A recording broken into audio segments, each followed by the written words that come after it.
So you've told your husband, look how things have improved with me and your kids. Yes. And he's like, He says, my kids don't have behavioral issues like yours does. Ooh. That's his go-to, but mine has behavioral issues.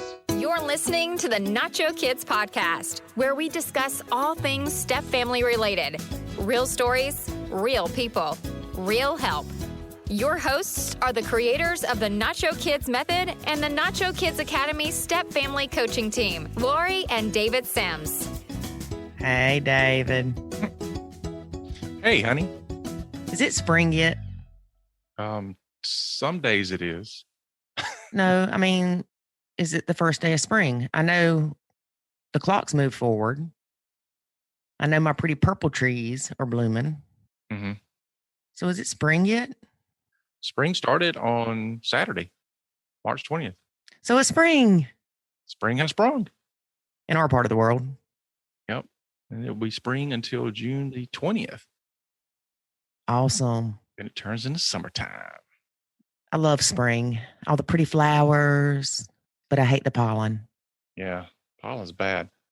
And plus, we've had, I don't know that we had it last year, but sometimes we had the weird worms that hang from the trees, or sometimes they're on all the blades of grass.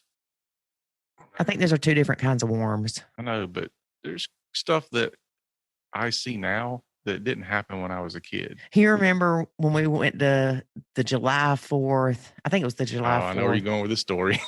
Fireworks. And we were waiting in line to leave in the car. And we saw a tree that had all these worms hanging down from it. And this kid ran straight through them. Yeah. It was like they had the web, the worms inside the web. And it was huge. Yeah, but they were hanging too. Yeah. And this kid was running past the tree and wasn't paying attention and just went right into that. I mean, it was a massive, it was big as the person. And we went right into the web. Yeah. Is it a web if it's a worm? I guess it is. That's what I'm calling it. Okay. So anyway, for those of you that are with us and getting ready to enjoy spring, happy spring. Mm-hmm. I'm glad because I cannot stand the cold. This reminds me of my first marriage. Well, David, do you want to tell everybody about our bowling experience the other day with your employees? I don't know what specifically you want to talk about. Oh, you know what you want to talk about. But I'll tell the story, I guess, and then you can tell me where you want to jump off.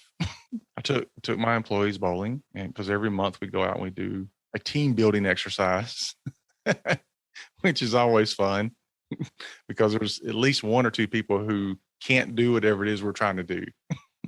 So this month we went bowling. When I was a kid, I bowled in leagues. It was really not a league as much as it was a way for the parents to get us out of the house on a Saturday morning. And I did not know that until the other day. Did you not? No, you never told me that. Oh, yeah. Or if you did, I forgot. Well, some kids play t-ball. I did bowling. Actually, I played t-ball too. But anyway, so I was in this bowling league as a kid. And so, I can bowl okay. I'm not very good with the super hook balls and all this kind of stuff. I can do it, but anyhow. So we go out there and we do the first game. And I'm like, I'm just going to play around because I don't want to get out there and being all super serious and everybody else is struggling to keep it out of the gutter. And so we go through the first game and I noticed that one of my employees' husband is being all professional. Yeah, professional, y'all. He didn't bring it in, but he brought his own ball and everything. And so, yeah, he's out there and he's all eyeballing the pins and throws his foot just in the right way and hooks the ball. And I'm like, oh, this guy knows what he's doing. And so he ends up winning the first game. And I'm like, okay, I got somebody that I can compete with. And so we go out there to the second game and me and him are kind of head to head most of the game. And we get down to the last frame and I'm pretty good ways ahead of him at that point. But I know that if he hits a couple strikes, then I'm done. And he throws the first ball, hits a strike. And I'm like, oh man, he's going to end up winning. He throws the second ball. He gets, 6 pins. And I know that if he gets the rest of these pins, I'm done. And I'm sitting there like voodoo on you and all this other stuff. Just, anything I can do to. We're all hollering. Yeah. Rednecking it up. So he throws it and he misses all the pins and he loses by 3 points. And he was so mad. David and I both are very competitive. So no, I wasn't competing with them, of course. But after the guy loses, David's giving him a hard time about, man, that must suck to lose to somebody twice your age and all this stuff. That's when the button pushing kicks into overdrive. Yes. So the guy goes to the bathroom. Y'all, David runs after him so he can harass him in the bathroom about losing. Yes, I did. This button pushing, it goes into overdrive. It does. When there's competition. It sure does. So that was our fun this past weekend. But you enjoyed watching it. Oh, it's hilarious. See? And then David decides to take 2 balls and roll them down separate lanes. At the same time. And he picks up a spare on one lane. And a gutter ball on the other. It was fun, but I did not lose. No, you came in 3rd place. I did. I mean, if we were splitting people up by, boys versus girls or something like that, you would have beat them all. Uh-huh. Severely. Yes. So, but anyway, the guy that I barely beat, he's ready for a rematch. And his wife's looking at me and she's like, oh my God, we're going to be at the bowling alley every weekend now. I see it. So he can practice to beat David. Yeah. And there was a league up there bowling too. And so I was like, y'all excuse me for a minute. I need to go see if they need me over there. It's so funny. Oh, well, hang on. We have something else to say. What's that? David went skeet shooting for the first time in his life. Oh, yeah, I did. Yeah. And he goes with this guy. There's a team of 4 of them. 3 of them have never been. And one of them has been a dozen times. Yeah. Or so, a little bit more. So compared to these people that had never been, he's a professional, Right. He's been 15 times. David tied with the guy. Yeah, I did. I was very disappointed that I didn't beat him. And it just amazes me. So if y'all were ever out with us somewhere, just know David's going to win. Just go ahead and concede. Yep. Wave your white flag. If I do, you will hear it because I will talk smack. Yes. We went to the accountant the other day and David was talking about how they used to play video games together. And the guy wasn't the accountant at the time. But anyway, the guy would get mad at him and make him leave. Yeah. Yeah. He and I go back a long way. We used to work for the same company and I'd go to his house. And this is, gosh, I was like 20, maybe 19, 20. And I go to his house and we'd play Super Nintendo. That's how long ago it's been. And, and I would eat dinner with him and his wife. I think he might have one kid at the time. And then he'd want to play video games, and I would beat him so bad and talk crap the whole time. He would say, the losing doesn't bother me. It's your mouth that bothers me. Imagine that. All right. So now that we went down memory lane with David being competitive and beating everybody. I can't believe you didn't know about the bowling thing. See, there's stuff to learn about me every day. Well, you may have told me and then I forgot. So the longer we're together, the more I forget things. So it's like starting all over with you. That's true. It could be that, or it could be just that, I forgot to tell you or didn't tell you or thought it was not important. But anyway, let's talk about our guest today. All right. Is the Yankee Stepmom. I wonder if she's got candles. I didn't say the Yankee Candle Stepmom. She's been blending 4.5 years, has 4 stepkids and 2 bio kids. Stepson 19, stepdaughter 17, stepson 15, stepson 13, bio daughter 21, and bio son 8. Oh, Lordy. She moved into their house that he shared with his ex. Mm-hmm. Y'all, we know how tough that is. I wrote a blog about it on things you can do to not make it so difficult moving into the ex's house. Her youngest son is adopted. So bio son 8 is adopted. Okay. So that adds a little twist to things. I know you're not going to be surprised, but she and I got to talking about so much stuff. We were supposed to talk about mini wife. We never got to it. So we had to have her back for a part 2. All right. So this is part 1 of the Yankee Stepmom. Are you going to do part 2 next week? Well, yeah. Think I'm going to make them wait a month? You might. I have been known to do crazy things. Yep. But no, part 2 will be next week. All right. Good deal. All right. Let's get to listening to the Yankee Stepmom. But first, a word about the Nacho Kids Academy. There is a way to save your sanity and your relationship, and it's called the Nacho Kids Academy. In the Nacho Kids Academy, you will learn the skills and knowledge to properly nacho, techniques to handle step family challenges, ways to improve your communication, and much, much more.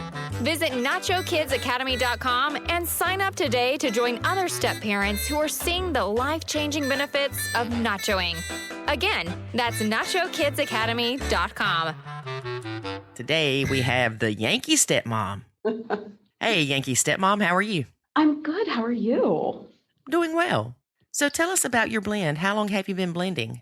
Oh my gosh. Okay. So we have been married 4 years, been together 5, and officially blending since spring of 2016 in the same house. Okay. Myself and my children moved into his house because my house sold faster than expected. And we were supposed to be adding on to his house to make room for all of us. So we ended up moving into about 1,000 square foot, 4-bedroom, 1-bath house before we built the new part. Wow. Yeah. Those had to be some tiny bedrooms. Oh, they were. With the 1 bath, at that time, there were 8 of us then in the house. When I look back, I think, how did we even think that was remotely a good idea? Yeah. We survived it. At the end of that summer, when the construction had started, it was one of the hotter summers. Like the heat index was pushing the high 90s, hundreds. And we ended up, because of the construction, they had to cut the air conditioning out because of its location. So we had no AC. I mean, it was just kind of like this really crazy ordeal. Girl, no. Mm-mm. Looking back, that seemed like the easy part. I mean, Now that's scary. That really seems like, I go, oh, that was an adventure. We survived it. That was fine. Mm-mm. Yeah. Well, I know in South Carolina, the heat, it gets so bad that you walk outside and you just start pouring sweat. Yeah. I cannot imagine not having air conditioning. No, I can remember laying there at night and you'd look at like the thermostat in the house and it would say like 90 something, and just laying there thinking, I can't sleep. It's just, I can't, it's too hot. It's but we made it through that. The kids were younger, so they all had better attitudes. There's no way now we could do that with teenagers. Oh my gosh, no. So how many stepkids do you have? I have 4, 3 boys and 1 girl. And what ages are they? They are truly step. It goes 13, 15, 17, and 19. Wow. Yeah, they are stair steps. Yes. And how old are your kids? My youngest is 8, and then I have a 21-year-old. Goodness gracious, what an age gap there. There's a huge age gap. Absolutely. And my youngest, he's adopted. My ex-husband and I adopted him as a baby. Okay. So that is just like another layer of this massive blend. I mean, honestly, it's a lot. Yes, definitely. So I just want to clarify something with your youngest being adopted. Yes. It's completely different than the love you have for a stepkid. Absolutely. Even though I can say he's adopted, I don't feel like he is. He is my child.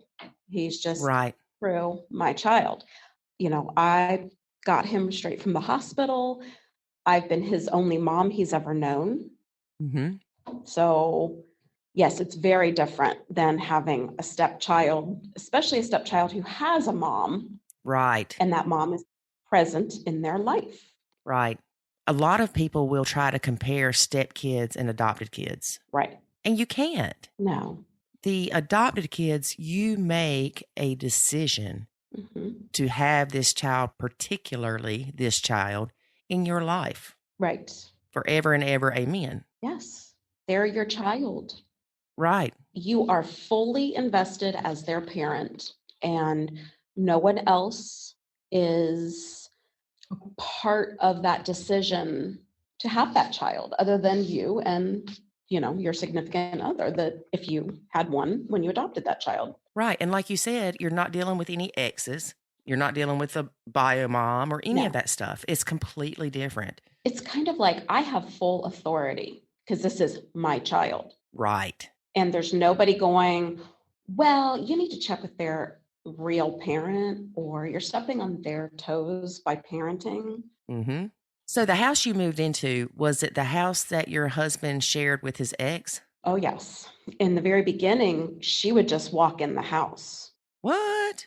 Yeah. When she was there to pick up the kids on her time, she would walk through the house. She would hang out in their rooms. There was even a time when one of the kids stayed home sick from school, and she decided to hang out with them for a few hours in the house. I'm sure you love that. I am definitely about boundaries. I like boundaries. I think they're healthy. And so there were no boundaries. Like, we had to work kind of hard. I had to work hard to get people to understand I needed some boundaries. Right. Especially the kids, because they don't understand the big deal. Exactly. Because this was their mom. This was their house. This is what they've always done. So I guess after her and your husband had split up, she still had kind of free reign. Yes. And he looks at her like, and he has said many times, she's irrelevant. I mean, I hate to say it like that those are his words, that she is irrelevant to his situation. She will do as she pleases. That's who she is. That's who she'll always be. And he will always be the primary parent. And so whether she comes and goes, it didn't bother him. It didn't affect his parenting one way or another. Yeah, but she's busting up in your house. I know. I know. And that's where I was like, this is making me incredibly uncomfortable, because now it's no longer her house, especially when once we were moved in, these are my things in this house. These are, that's my couch that she's Right. flopping down on. It was uncomfortable, very uncomfortable. And it got really bad when we started building the new part, because the first thing we did was renovate the kitchen. And that was before we actually moved in. So, she'd walk in there and, oh, this looks great. Oh my gosh. And I'm thinking, those are my cabinets. I picked them out. Back up. And then when we started actually building the new part, she started to wander that way. And I thought, no, this is my wing. I mean, this is not anything that you ever lived in. It's almost like a completely new build. So there's your line. Like, don't cross that line. Wow. Yeah. I'm sitting here thinking, you're a heck of a person. No. I try to be flexible. I try to look at each person's perspective, try to have empathy for the kids and what they're going through. And they're excited and look, hey, mom, we want to show you this new space. And I'm thinking, but they don't understand why it would bother me. And my husband was kind of like, ha, ha, ha, let her see it. Almost like a gloating, look what I've got now. And you're like, no, this is mine. It needs to be mine. I'm thinking, I just want a safe place that's mine and feels like home. And not contaminated by the ex. Exactly. And because whenever there would be a conflict, especially between, at the time, my daughter was a teenager when we moved in. So if my daughter had a conflict with his daughter was always very quick to point out, this is our house. And it was kind of like, I'm just trying to carve out some space for us.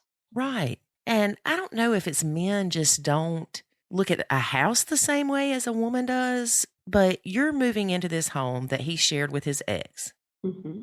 It's already hard enough because everywhere you look are memories of her. Mm-hmm.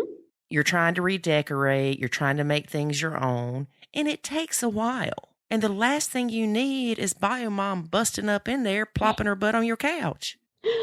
You know what? Irony is my husband's a little bit of a pack rat. I think he has a little bit of ADHD maybe as far as organization goes. I had to, as we were blending, to clean out spaces and closets to find room for my things, I had to sort through stacks of memorabilia, photos, old birthday cards. I mean, you could almost go through these layers. It was kind of like archaeology, oh, hey, here's one from the last girlfriend before me. Oh, here's one from the girlfriend a few, years back. And then here's stuff from ex-wife. Oh, look, here's pictures of, the summer before their divorce. I mean, it was just like, I joke, if he and I ever get like into arguments and stuff, I always say, don't worry, I will make sure that my stuff, like my pictures and things, are put away. Like, I will stack my stuff up so the next girl does not have to go through that. But he didn't think that was funny, which I get, but still, it's like the amount of past I had to deal with in my face wasn't fun. It was not fun. My biggest piece of advice for anyone blending is, when you move in together, get a new place. Yes. Start fresh. Yes. In my case, that wasn't an option because David lives on family land. Oh, Lord. Oh, there you go. So it would have been great. I think things would have been a whole lot easier. Yeah. Let me say this, a whole lot easier on us. Yes. Or me, not necessarily the kids, but we went through that crap of the kids saying, well, this is our house and, that's our Christmas tree and that's this. And so it kind of made me feel like my son was left out more than me. Yes. Yes. And they did not take kindly to me redecorating. Mm-mm. Oh, yeah. Moving anything. Yeah, because in their mind, I'm pushing their mom out and their memories of their family together. I can see that, yeah. And I'm just thinking, this is the ugliest border I've ever seen in my life, and it's got to come down. Yeah, oh yeah. I mean, something as simple as who moved the big measuring spoon or whatever. Like, I just straightened up the drawer, like, why is this over here now? We never did it that way before. Right. Because it fits there better. I mean. But to them, it's you are making changes that they don't see as necessary. Exactly. And they also view it as you moving things that their mom had in a certain place. Mm-hmm. Or for them especially, it's so strange because bio mom, I'm not going to like trash on her and say she's a bad person, but she really didn't invest in her home. Mm-hmm. She didn't decorate. He did that. She didn't really keep house. He did that. So when she left, the kids kind of all circled wagons around dad and especially the daughter, but like the protection of their family unit and the way they did things. And it was a lot of walls to try and bust through and be part of just, anything. Like, we don't buy that brand. We buy this brand of mac and cheese. And I don't mean to laugh, but I remember one of the kids, he loved mac and cheese, the Kraft macaroni and cheese. Yeah. So they had the SpongeBob shaped ones. Oh, yeah. Oh. I'm like, oh, they'll love these. Nope. He pitched a fit. It's different. It's not the same. I'm not eating that. It floors me that he would not eat the SpongeBob macaroni and cheese. I mean, when they would come over to my home, and they loved coming to my home when we were first dating, and it was almost like daughter especially went through my cabinets and just wanted to know everything about our life.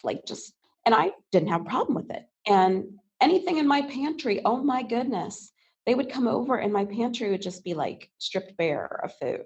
Mm-hmm. And then when we moved in, I'd be like, that's the same stuff I bought before that you guys liked. So it didn't make any sense. Why suddenly it was like, nope, now you're in our house and we buy this brand of this and we buy this and we make it this way. And it was just kind of like, okay.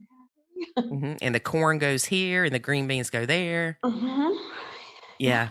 And I don't think that we as stepmoms look at stuff the same as the kids do. Well, I know we don't, but to me, organizing the pantry is not a big deal. Mm-mm. I wouldn't think. And I never thought this is going to upset my stepkids. Right. A lot of times we don't take that opportunity before we do something that we see as simple and say, how are the kids going to view this? Right. And I'm not saying that we need to leave everything the way that the bio mom had it. Right. I'm just saying that, slow transitions kind of thing. Right. And looking back, maybe a little more like, hey, help me unpack this. Where should we put this stuff? I mean, right. That would have made better bridges rather than walls. Yes. I like that. We need to make bridges instead of walls. Yeah. It's true. Well, because you know what? The bottom line is these kids can make or break your life into happiness or hell, and they will make it hell. Exactly. And a lot of people will say, oh no, the stepkids, they would never break up your marriage. Hello. Oh. Yeah. That's the quickest way to get divorced Uh-huh. is to make those kids miserable Mm-hmm. because that makes their bio parent have to choose. Right. Absolutely. I said, since I began nachoing, if I had no children and it was just me and him and his children, and I was nachoing, we would be the happiest people ever. Mm-hmm. But because he also has stepchildren now and he will not nacho, and we have been around this block so many times, there's still the conflict. And it is still bad with the conflict between him and my son, that he will not nacho. How often do you have your son? He lives with me full time. His dad lives out of state. His dad and I are considering making a switch at the end of the school year, him living with his dad for a year, because quite frankly, my child is miserable and unhappy. He does have some special needs as far as he's got really bad ADHD. He was born drug addicted, so we don't really know how much that affects the ADHD. Mm-hmm. There's so much research about all of that, but he also has oppositional defiant disorder. And right now, this 8 to 10 year age they've said that is like when it becomes really bad, and they need to be parented differently. They need more of what they call collaborative parenting rather than authoritarian parenting. And that is very much the way my husband parents. So my ex is not like that with him, and they have a decent relationship. And my son really wants to go live with his dad. I can't imagine how you feel with this. Awful. Yes. Oh my gosh. Torn and twisted. Because you want what's best for your son, but Yeah. then I'm not trying to put words in your mouth, so correct me if I'm wrong, but you're thinking if my husband would just back off, Mm-hmm. my kid wouldn't be miserable and he wouldn't want to go live with dad. And add into this layer, my husband really wants him to go at this point because of all the conflict. And if I could just get the conflict to de-escalate, if we could just have some more calm and normal, then our house wouldn't be this upset. Girl. Uh-huh. I know. How did he tell you that? Because I know if David would have ever told me, and I don't care how crazy things were, if David would have ever said, I think that Jackson should go live with his dad, I'll be like, well, I think you need to find a new wife because I'm done. We've had those conversations. The biggest blow up most recently was because I had said, my son has a fabulous, fabulous teacher. And because of all the changes with COVID and the loss in the spring of, it was roughly it was the last quarter of the school year, losing ground academically, I want him to have this whole school year with her. And so he's doing beautifully in school. And that tells me that if he can do well in school and they see this child at school who isn't so full of conflict, okay, then we need to take a really hard look at our home. Right. Because if there's this much conflict at home and supposedly he, according to my husband, is the reason for it, my son is, then maybe we need to do something different to reduce that conflict. That's kind of how I look at it. But so there was an argument probably about a month ago. My son and him were just having a horrible day. And he's like, why do we have to wait until the end of the school year? Why can't he go at Christmas break? And I'm like, wait, so you're telling me he needs to go sooner? And he's like, we're not going to make it till the end of the school year. And I'm like, what are you saying? I was very much like, okay, what exactly you're saying? And I did my whole, cry and be frustrated and take a few days to just basically withdraw. And at that point I was like, okay, maybe I just need to walk.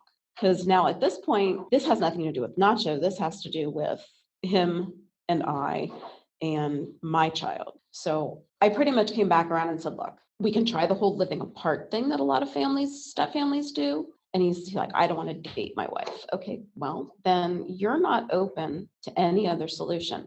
I am saying that my child is going to be here until the end of the school year, and I'm not going to keep dealing with threats that he needs to leave sooner. So either you have to make a decision or let it go. But this is what I've decided is he is not transitioning until the end of the school year at the earliest. Right. Yeah, that was a rough conversation to have because I really at that point thought, yeah, we are done. I know people say your marriage comes first, and I understand that to a degree, Right. but my baby comes first. Right. Well, I take the same sort of view of that to an extent. Like, I mean, there are certain things, like if my kid's being just a big old jerk and Right. having a tantrum because, he wanted this kind of chips and we don't have it, I'm not going to just run out to the store and, make him happy. But if he is legitimately having a problem, I told my husband, I said, this is serious. This is my son's mental health. And that is critical that, we get him balanced. And a lot of it is his medication. So I said, I need to get him on the right medication so he can be successful. Yes. And he's like, well, I just don't understand why his dad can't do it down there. I said, because he hasn't ever had to do it, ever. Yeah, definitely. So let's play this scenario. Mm-hmm. Your son, the end of the school year, so May, June of next year, Mm-hmm. he goes to live with his dad for a year. Yeah. Your husband's not going to want him to come back. Well, that's not really his choice because that is my child. Right. But you know what I'm saying? He's going to be like, oh, things have been wonderful since little Johnny's been with his dad. Why would you bring him back here? He's doing good. And the kid may be doing good at dad's. Yeah. Well, but here's the thing. Like, he can sit there and go, well, I didn't sign up for a kid that has ADHD and ODD. Okay. I didn't also sign up for, when he and I first got together, BioMom took his kids a lot more than she does now. And the kids are now with us almost 99% of the time. And right. You didn't sign up for that. I didn't get asked, hey, do you mind if now we have basically all 4 kids living here almost 10%? No one asked me. No one said, hey, I was just told, and he has made it very clear since the beginning of our relationship, this is my children's home. They will always have a home here. If they don't want to go to their mom's tonight, that's their decision. So I kind of put it back the same way. I said, and I told him, I said, you wouldn't like it if I said, pack up little Johnny and make him go to mom's tonight because he's being a jerk. Right. And he was like, well, that's different. Okay. Why won't your husband Nacho your son? Because his personality, that is his personality. It's funny, not funny. It's funny, sad, like ironic funny. He can't see the forest through the trees. I've pointed out to him that I have nachoed, and I've used words like disengaged or step back, because for some reason, some men really bristle at the term nacho. It makes them it's almost like they feel like we're making fun of their kids or something. But oh, it's not just men. You ought to see the hate mail I get. I can only imagine. But and I will point out, I'll say, do you see the improvement between me and so-and-so? Because I no longer try to parent. I even explained, that light bulb went off for me when we were on a family vacation with all of us. And his daughter at the time was 13, almost 13. And she had picked out this bathing suit. I had taken her shopping for it at his request. She picked it out. I thought it was a good bathing suit, conservative. At that point in time, she wasn't, still a 2-piece, but it wasn't like a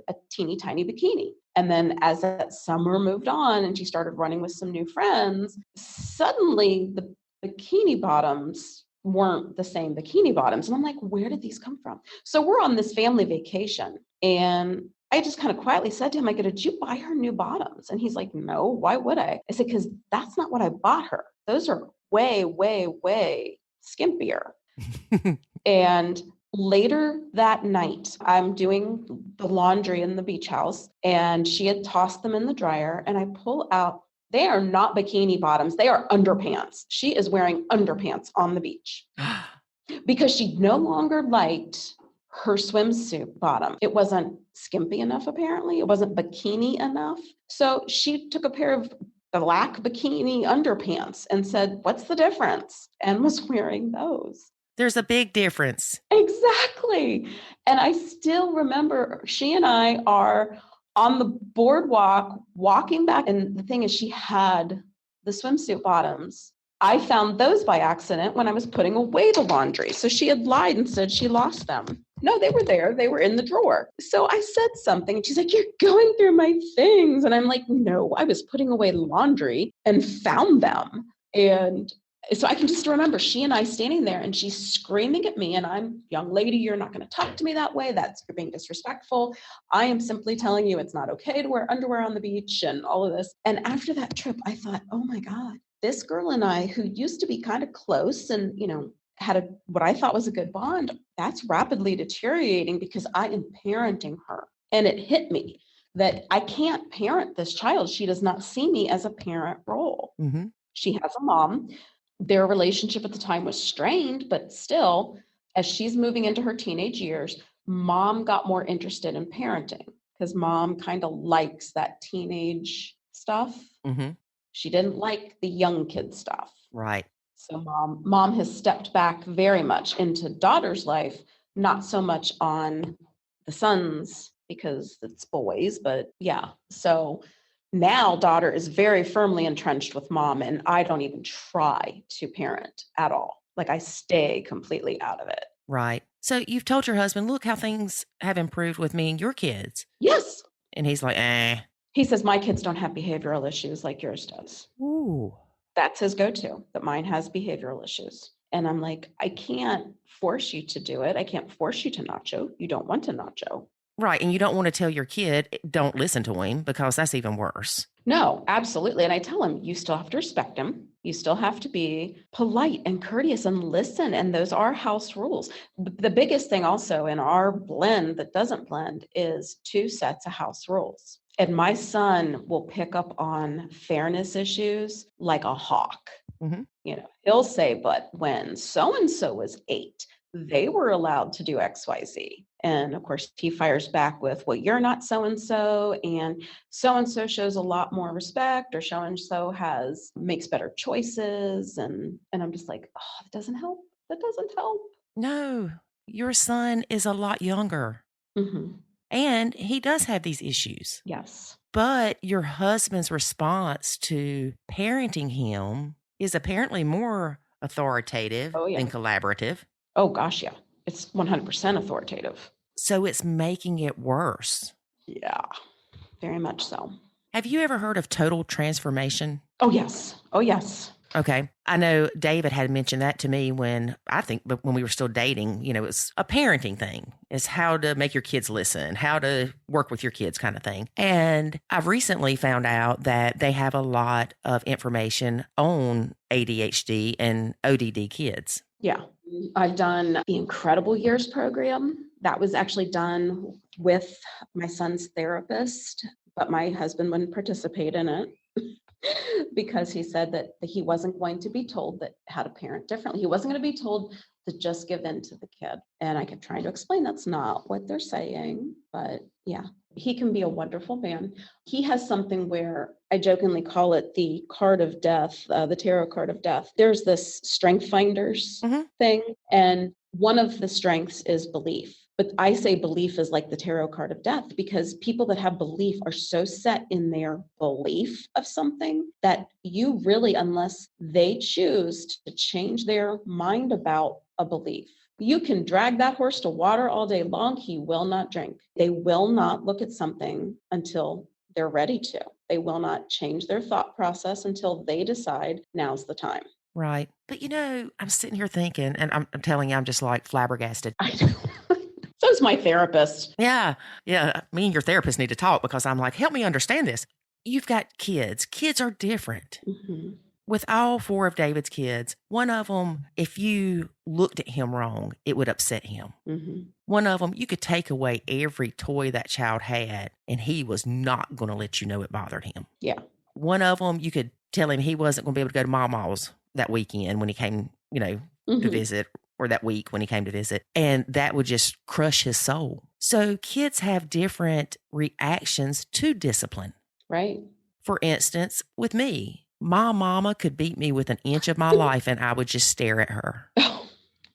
My daddy could wiggle his toe and I knew he was upset with something I did and I would cry like a baby. So it's not only the kid responds differently to parenting, discipline, punishment, things of that nature. It depends on the relationship they have with the bio parent too. Oh, absolutely.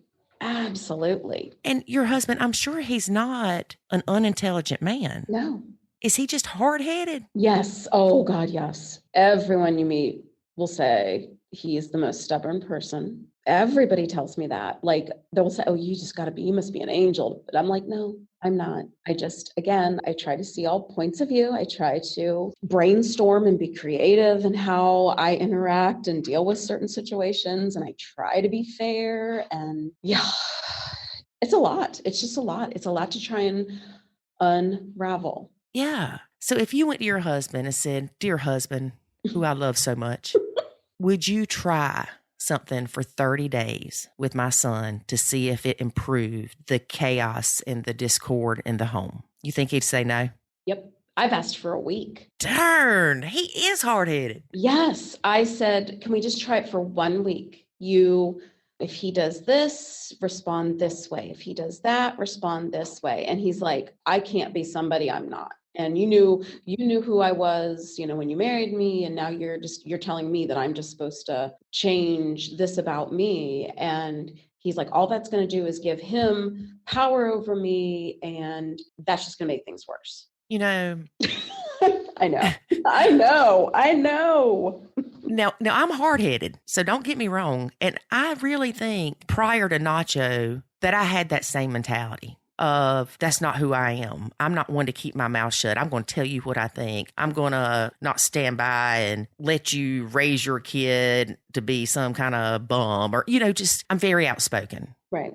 But thank God I was open-minded enough to try, because you know what? That person that did say everything they thought, that's not who I was. Mm-hmm. Because now I can sit there and keep my mouth shut and in my head think, y'all idiots. I don't have to tell you that I think you're an idiot. Yeah. I can just think it. Mm-hmm. But no, seriously, I realized that who I thought I was more of a product of your environment. Yes. So me being that outspoken person, it was because that was the only way I felt heard. Yes. Oh my gosh. Yeah. And I always thought that I said the stuff that nobody else had the guts to say. Yeah.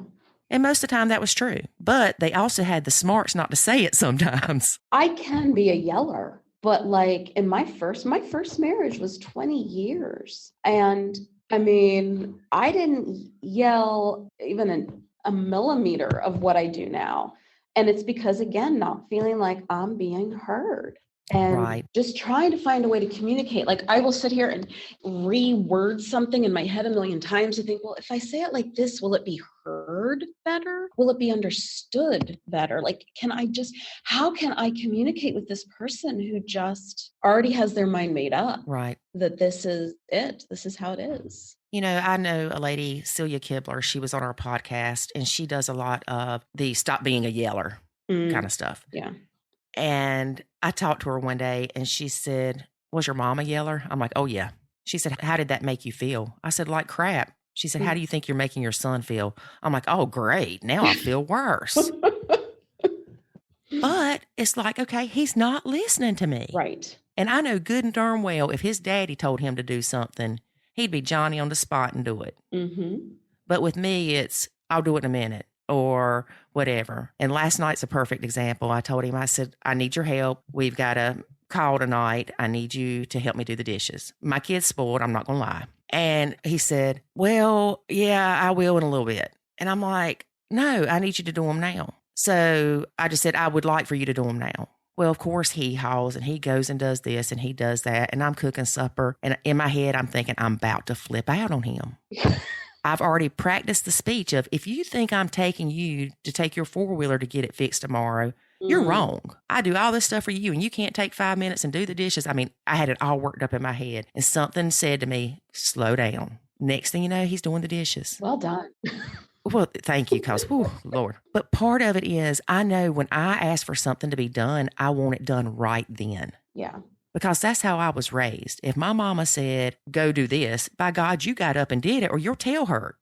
But I don't spank my kid. Mm-hmm. I mean, he's 15 now. He'd probably laugh at me. So there's things that I see that I need to work on with myself to get him to help me. Right. And part of that is to not jump at everything he wants. Mm-hmm. but I have guilty parent syndrome, and that affects my decisions. Mm-hmm. I try not to let it, but it does. I'm aware of it. I think it's not just because his dad and I are split up. It's because of how my mom parented me. Mm. I don't want to be that hard with my kid. Yeah. Because my memories of my mom are not very pleasant. So I think that has a lot to do with, I don't want to do my baby like that. Right. So I know we're not going to figure this out about your husband. Oh, gosh, But how was he raised?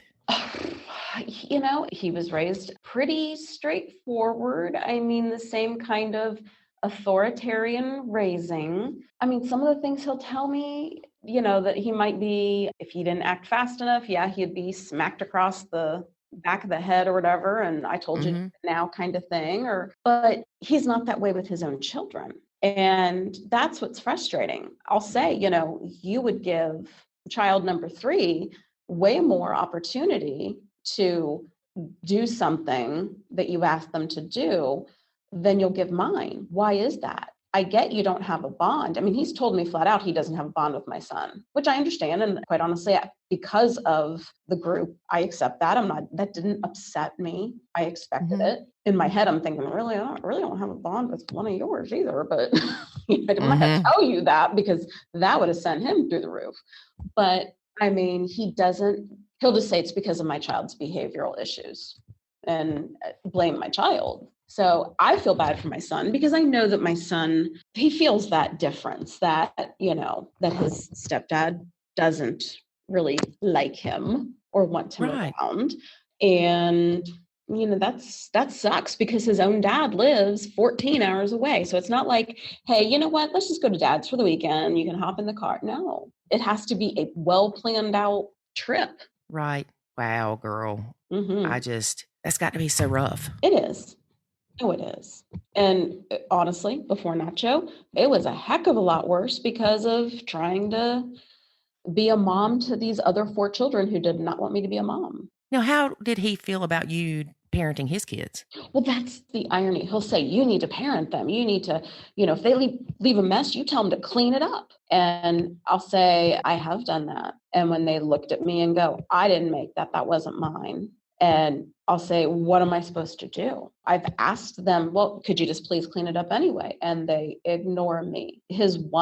My stepson, who's 15, when he was younger at 13, he would just walk past me. He would just ignore it. Like he didn't even hear me say, hey, could you please take care of your dishes that are in the sink? So if I gave any type of consequence, it would not be backed up. The child that I have had the most conflict with is his daughter, because she has been favored. He is harder on his boys than he is on his daughter. And there was a time when it was like this spring, she likes to walk around with her phone on speaker, and everyone gets to hear her conversations. It was during the day, my son's sitting there doing his schoolwork, and she walks into the kitchen and she's got one of her friends, who's kind of a rough girl, on speaker, and the girl starts dropping F-bombs. And so I just very calmly said, hey, could you please tell friend to not use that kind of language on speaker? Right. And she turns on and she's like, whatever. And her friend is shrieking in laughter and she's like, what did you say? And her friend repeats herself even louder. And I said, could you please ask friend to not do that on speaker? And the daughter starts screaming at me. You're crazy. You're stupid. You shut up. And goes off verbally. And of course, immediately my own blood pressure just spikes. And I'm like, okay, look, this is community space. I don't appreciate my son having to hear this. And she's like, you say worse. Okay, yes, we're adults. We curse. But you know what? I earned the right as an adult to curse. Like, come on. What teenager, if a parent said, please don't say that in front of, your sibling, step sibling, or any sibling or whatever, I would never have dropped an F-bomb in front of my mom. No, I would be toothless. Oh my gosh. I just can't even imagine. I mean, I know one time I let a cuss word slip in front of my mom as an adult, and I clapped my hand to her mouth and went, oh, I'm sorry. And she just laughed at that time. I mean, I'm an adult. And so I said, okay, fine. You want to talk to me? I forget. She told me to shut up and something else. And I said, okay, fine. You know what? I'm done. You're And I did not nacho. I said, you're grounded for the day. And she laughed and said, we'll see about that. And I said, I will call your dad and he will back me up. And no, he did not back me up. Oh, dude. It was only a day. It was only that. And like literally at that point in time, we're talking 4 hours. It would have been a matter of like 4 hours. She couldn't leave the house. So what did he say to you? I think that was a little harsh and unnecessary. I said, it's a consequence for screaming at me. Well, you were both raising your voices. She went off the minute I just simply calmly asked for the friend not to be cursing on speaker. And we've talked about her not rolling through the house on speaker because of issues like that. Lord have mercy. I mean, I was just kind of like, I can't believe you didn't back me up. I said to him, how many times this past week alone have you disciplined my son? And he did the whole, well, he has behavioral issues. I said, but I backed you up. When you took the iPad away, I backed you up. When you say you lost your bike for the whole week, which I think is a little harsh for a kid with ADHD, I still backed you up. I said, I literally told her she couldn't leave the house that afternoon and you wouldn't even back me up. And he's like, well, I just think you're being harsh with her. Wow. Yeah. That was not a pleasant night in our house when he got home at all. Oh, no. Not at all. No. I mean, I'm sitting here thinking, like, do you take melatonin every day to calm you down? Because, Me? oh, Lord. Yes, because I'm thinking, I remember David's kids. We got in a fight one time or an argument, and one of them kind of bowed up his chest at me. I'm like, come on, big boy. Maybe it's the Southern redneck in me or something. I don't know, but I'm thinking, oh, no. Well, and I'm German Irish. We have our temper. I have a temper. I am on an antidepressant. I have to be to survive this.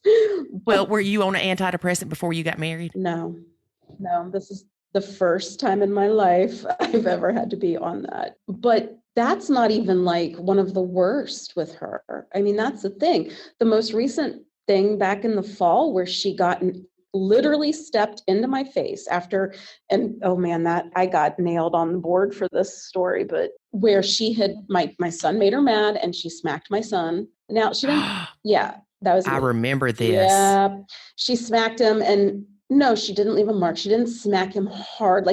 I step back and view stuff like, okay, my own daughter has hit her brother, when she was mad at him. And I yelled at her and said, you don't hit your brother. He's younger than you. I understand he made you mad. I understand he's pushing your buttons, but you can't hit him. So I look at it like, really, that's all she did. She did nothing more than what his own, legal system. My daughter is his blood sister, but I refer to her as his blood sister because they are in all aspects. Yeah, exactly. So she didn't do anything worse than a sister. Just because she's a stepsister, I didn't feel like she crossed any major line and my son was unsafe. They had a sibling argument, but when she stepped up to me and said, you better shut up or you're going to be next. Yeah, it was all I could do. And at that point, at first I could feel my temper. And then in the back of my head, I'm sitting there telling myself, Nacho, stay calm, stay on point. Don't kitchen sink this argument. And I just calmly said, you are not to put your hands on him. I am his parent. I am allowed to tell you, you are not allowed to hit him. And she's screaming at me at this point and threatening me. And then, when she threatened to hit me again, I said, if you do, I will call the sheriff on you. That is assault at your age. And I stayed dead calm because I needed her to understand this is not just a screaming argument that we're having. This is me being an adult with her because she wants to be treated like an adult. She's 17 now. She keeps telling us, I'm practically an adult. Well, act like it. You want to play stupid games, you're going to win stupid prizes. Okay. I have to say, I am so glad that we do not video these because your face. My mouth has been open 80% of this recording. I'm just like, I'm going to have a bruise on my chin from my mouth hitting the desk. I know we sound like a big train wreck. I'm really a good person, I swear. Oh, I don't think you're a bad person. I'm thinking you're a saint for sure. I'm not. Nachoing, it's hard when you're in those situations to remember not to react out of emotion. And you are doing a great job because you didn't escalate it by you screaming. Well, and see, husband said I escalated it by threatening to call the sheriff. I said, no, I didn't threaten to call the sheriff on her. I just said that would be the consequence if she. It wasn't a threat. It was the truth. Yeah. She threatened to punch me at that point in the face. It wasn't even just, I'm going to smack you too. At that point, she said, I'm going to punch you and knock you down. And I'm just like, wow. Okay. Holy moly. Okay. So before your chin hits the ground again, there was no consequence to her for that at all from him. None. In fact, she got to leave and go run with friends because he felt it was better for her to go and calm down than to keep having tension in the house. Man. And he did look at my son and yell at him later and go, I hope you're happy with what you caused. Because he thinks if it's my son's fault in the first place for provoking his daughter and she hit him, and that is what started all this. Wow. Yeah. When you nacho, Mm-hmm. you don't engage with them to prevent these things from happening. Mm-hmm. But there are times that you have crazy stepkids that will just scream at you out of the blue for no reason. Right. And the best way to handle that, of course, is to walk away. Mm-hmm. Because no matter what you do, as proven by your husband, it's going to be somebody else's fault but his kids. Right. Now, his daughter. Oh, yeah. Well, your daughter, she doesn't live with you any longer? No, she has her own apartment. She's probably thanking God every day. Oh, yeah. She loves it. So his daughter is now how old? 17. Okay. She still acts the way she did when she was 14, doesn't she? Yes, but actually worse. Like way more, I'm in charge of my life. You're not going to say anything. When she was 14, there were rules as far as her social life, how many sleepovers she could have. Like he used to have a rule that she couldn't have 2 sleepovers back to back. She virtually now, other than since school is back in session, we don't see her most of the weekend. She will couch surf from house to house. She would be the one now that chooses to go to mom's on nights that are technically mom night, but usually it's because mom will either let her stay out way past what my husband has set as curfew, or mom will just let her spend the night at a friend's house and dad doesn't know. So, there'll be times when literally she has not slept in a home of one of her parents for 5 days straight. Wow. Yeah. Now, does she talk to her dad like she talks to you? No. Well, okay. So if she gets mad, she tries. And then he stands up to her and he will yell at her and then she'll back down. Usually he'll threaten to take her car because we own the car. Uh-huh. Now, apparently she told her mom recently that she's going to buy her own car because then dad can't take it away. That's what she thinks. Oh, Lord, that child needs a reality check. I really expect when she turns 18 that she will drop out of school and move out or couch surf somewhere. Right now she's doing virtual school. Our school district offered families the choice of in-person or virtual learning. She kept insisting she wanted to do the virtual learning. She's failing every class right now. Oh, wow. The semester ends at winter break and she's carrying an F in everything. And that she got an F last quarter in everything but 2 classes, which she got D's in. So I don't even know how that's going to play out, if she's going to even get credit for this part of the school year. But he still went ahead and re-enrolled her for the next semester because you had to state what your intention was. He still is saying she can do virtual school. No way. Yes. I'm just like, okay. And what he has said, I have said to him, why is it that you were such a hands-on parent when they were younger and they hit teenage years? And I just don't get it. I said, I don't get it. There's no consequences for things. She has been found with empty alcohol containers and he'll just say, don't do it again or I'm taking the car. But it's happened at least 3 times. And he'll say, well, I can't prove she was the one drinking it. I didn't see her drinking it. And I'm just like, okay, whatever. But he said to me just recently, he said, when they're teens, they're on their own. If I didn't raise them right and, they know right from wrong, they know what's expected of them. It's up to them to make choices and they're going to have to deal with the fallout if it's going to go real bad for them if, they really screw up. And I'm like, who does that? If you see your child spiraling a drain, when my own daughter was in high school, I checked the grade parent grade portal.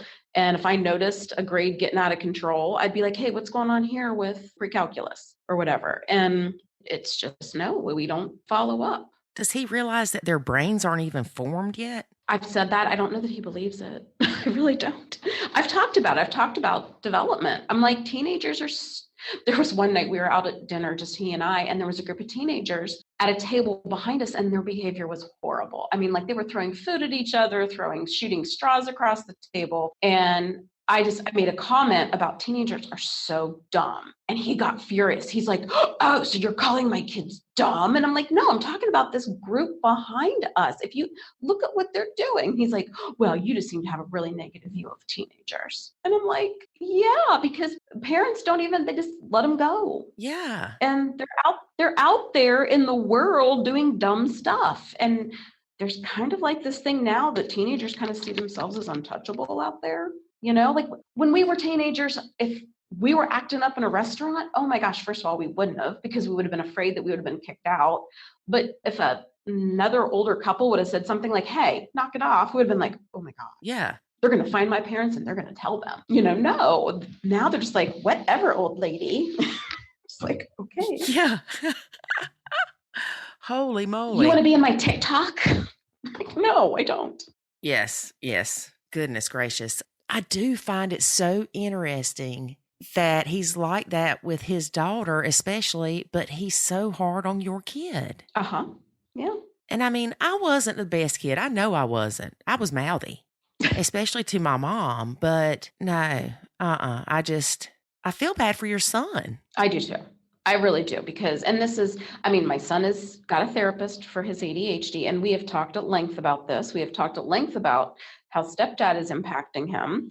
She loves the nacho theory. She wants him to try nacho. And, and she'll phrase it like, well, what would happen if you responded like this when he did this? And he'd be like, so you're telling me this is my fault? No, I'm just saying, why don't you try to respond this way and see what happens? Like, look at it like an experiment. Right. Yeah.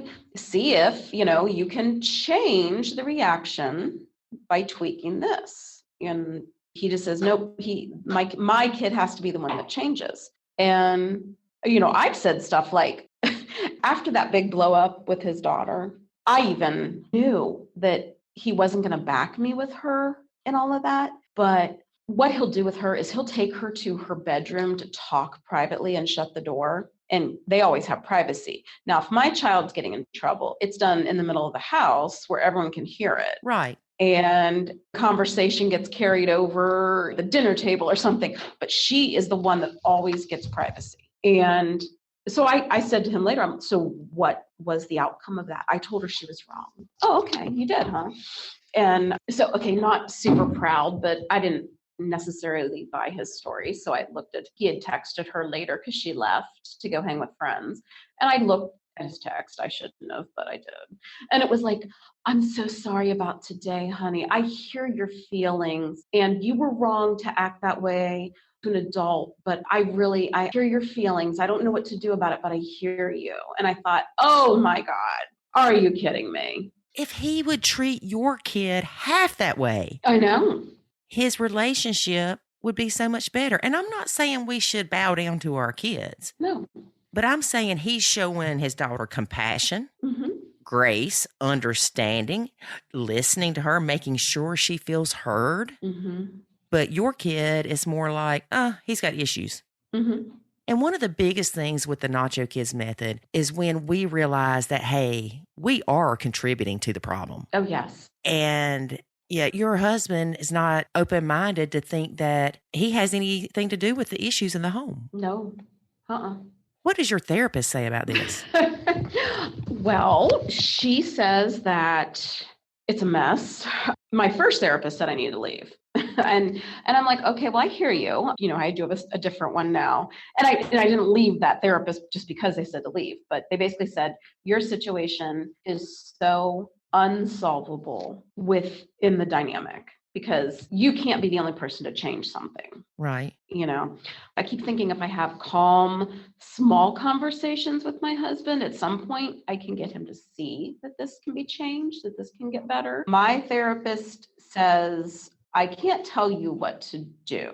Only you can make that decision. Leaving is a very hard decision, but try some of these things. And part of it is with my son's medication, the medication that he is on for his ADHD he has when it wears off, the rebound from it is awful. Yeah. It causes a lot of aggression and anger. So that is where that creates a lot of flashpoint between him and my husband. If he does something, and my son, he's 8, but he's no angel. I have him recorded that I want to share with his therapist just to say, okay, what do I do in a situation like this? He's destroying his room because he's mad. He's tearing everything up. He's throwing things around. But my son will look at you and go, what are you going to do about it? There are things, it's not funny, but there are phrases he has picked up from his step siblings. Uh-huh. And my husband doesn't even realize that he's saying something that one of his own children has said. Oh, no, because his kids would never say that. No, because he's not taking it from them. Right. It's what's the new one? Oh, can I help you with something? His one, that's where my son picked it up from his 15-year-old. If someone is standing near the 15-year-old, he'll turn around and look at him and kind of sarcastically go, can I help you with something? Yeah, like, why are you staring at me? Yeah, or just if they're standing, waiting to get a cup out of the the cabinet or something, and it'll be like, yeah, I'm waiting to get a cup out of the cabinet. Can you move? But they're kids, so they'll be like, no, I'm just wanting to get a cup. Move. Okay, whatever. So when my son does it to my husband, he'll be like, boy, don't talk to me that way, and I'm just like, oh God. So my son has started a new medication. I am really hoping that helps ease some of my son's aggression, because it's not like my husband comes in and just goes, kid, I'm going to just pick on you today because I don't like you. Right. He does come in, and then my son might start mouthing off, and that's where it starts to build and blow up from there. Mm-hmm. So I'm hoping the new medication will help ease some of this, and we'll see how that goes. We'll just kind of go from there. Being in the Nacho group, you know that I don't like people telling other people to leave. Oh, I know. I know. Because the way I look at it is you're going to end up in another blended relationship. You need to fix the one you have, not jump to another one. Right. I'm just wanting your husband to open his mind. Get his head out of his... out of his booty. Mm-hmm. Because my fear is that he's making you or will make you choose maybe a year and a half from now of, oh, no, I don't want your son coming back. And if you do, then you need to find somewhere else to live. Right. And that's not fair. Oh, no, that's not at all. No, he didn't sign up to deal with a child that has issues. But you didn't sign up to deal with the stepdaughter that gets in your face and screams at you either. Mm-mm. And God forbid, we never know what's going to happen. One of these kids could get hurt and end up being in a body cast for 2 months. Yeah. No, you didn't sign up for that crap either, but you know what? You deal with it. Right. The best way you know how. And it's just I guess what's frustrating me so much is that your husband's not helping things. He's hurting things. Right. And I know some manly men that they're so hard-headed that no, you're not going to tell them what to do. Right. You're not going to tell them how to parent. And by God, this is their house, and they will not tolerate the stepson talking to them that way. Right. But the thing is, and it happens to all of us, my son, I can ask him a question, and he'll say, what? And it doesn't really bother me. Right. If I asked David's kids a question and they said, what? It would gripe my nerves. Mm-hmm. Because with my own kid, I don't view it as disrespect. Right. And we all have different levels of disrespect. Just because David thinks Jackson's being disrespectful to me doesn't mean he is, and vice versa. Mm-hmm. And some days I'll tell you, he could tell me something on a Tuesday and I'm fine with it. Tell me on a Wednesday and I've had a bad day and I'm not fine with it. So, Exactly. Poor kid. He never knows what he's going to get in trouble for. Keeps them on their toes. Yeah. I want you to think about something, and I want you to think about if there's anything that we can do to help you. And when I say that, I mean, if you think that David he's got like a men's only course in the academy, if you think that your husband would be open to listening to somebody. I mean, I can check with him. I just think he would not. I just think. See, I'm thinking that too. And I'm like, dang it. Come on, dude. I think he would be like, well, and he takes stuff as criticism. Like, you think I need this because, right, I'm wrong. Like, that's how he's going to see it. I really don't want it to get to the point that you're threatening to leave before he would consider trying something different. Right.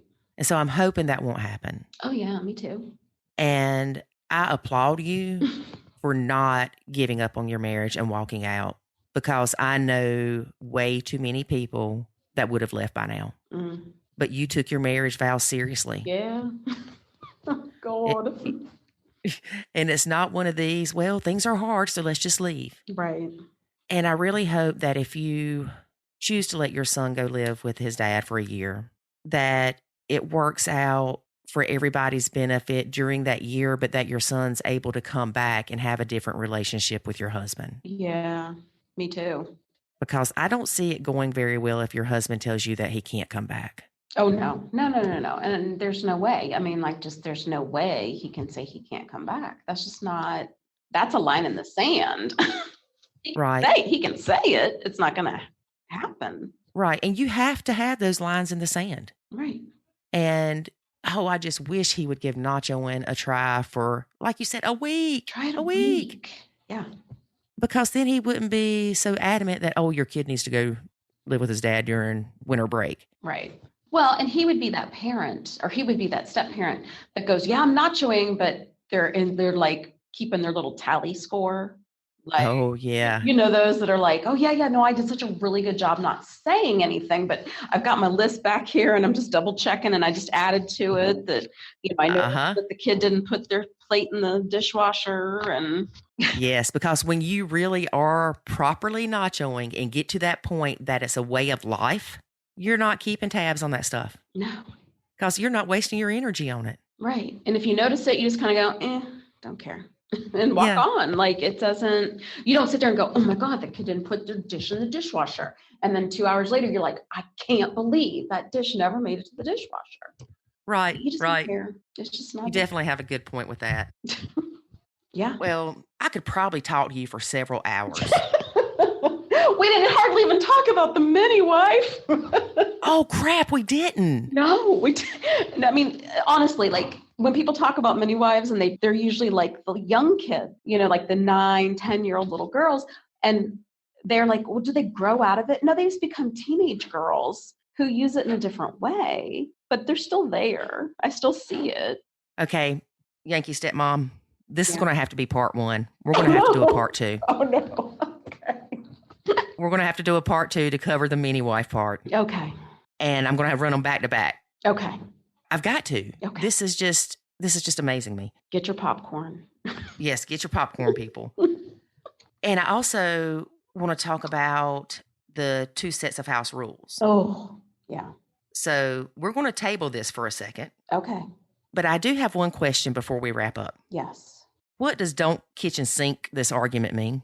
Oh, so just like throwing everything else in. Like, okay, if the issue is you hit your brother, I'm not going to sit there and go, and last week I noticed you didn't clean your room, and you left the bathroom a mess after you dyed your hair, and you did XYZ. No, it's just, we're talking right now about how you are disrespecting me, you hit your brother, and I'm telling you that's not okay.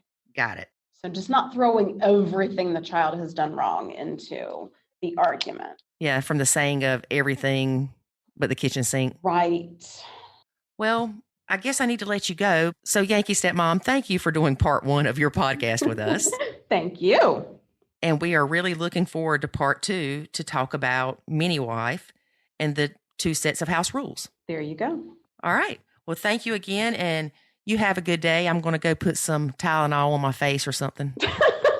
Sounds like a plan. Go tape a bottle of Tylenol to my chin, and David will be like, what are you doing? I'll be like, dude, I hit my chin so many times. Well, I hope it'll be okay. It will. Well, thank you again, and we will hear from you next week. Okay. Sounds good. All right. Bye-bye. Bye. One of the things that we talk about with the Yankee Stepmom or that I talk about with the Yankee Stepmom, is she's nachoing, but her husband, he won't do it. He will not nacho. David, why are men like that? I couldn't tell you. I think nachoing is number one. I think it's kind of the default for most men. How many times you hear a woman say, well, he don't have these same problems. He's like, he nachos naturally. Right. Yeah. Which is kind of our way of saying we just ignore stuff better. Well, I think what it is either they nacho naturally or they look at it as, I am the man of this house. I will control this house. All these little rugrats will do as I say. Yeah, that happens a good bit as well. That's typically where we start seeing a lot of issues is I think the stepmom realizes, hey, this is not working. And they start trying to find solutions for why it's not working. And oftentimes the men are like, nothing needs to change except for everybody needs to do what I say. This is my house because, she moved into their house. My house, my rules. Yeah. And, honestly, it just doesn't often work. And if you think it's working, you probably the only one that thinks it works. Well, and unfortunately, what's happening is she's considering letting her son go live with his dad. Yeah, because it's too oppressive. Yeah, for about a year or so. Yeah. And that's just not good because you want to potentially build resentment and everything else because you had to do that. Mm-hmm. So, I mean, everybody's got a different way they try to run their relationship and their family dynamics. But I mean, if people are really looking at this as, look, this is a team. We're all going in the same direction. We have certain family goals to meet. How can we get there? People that I see have the most issues in families are people that think family life is on autopilot, that things will just work out. Those are the people that tend to have the most problems. The ones that have the least amount of problems are those who are intentional about their relationships and their families. And they're looking for ways to all go in the same direction, all meet the same goals, and communicate better. David, you'll like this. Since you weren't a part of this, I'm going to tell you. The first therapist she went to told her to leave because her issues were unsolvable. Oh, gosh. Wow. Her current therapist loves the Nacho Kids method. Awesome. That's a huge difference between unsolvable and you found a methodology that can help. Right.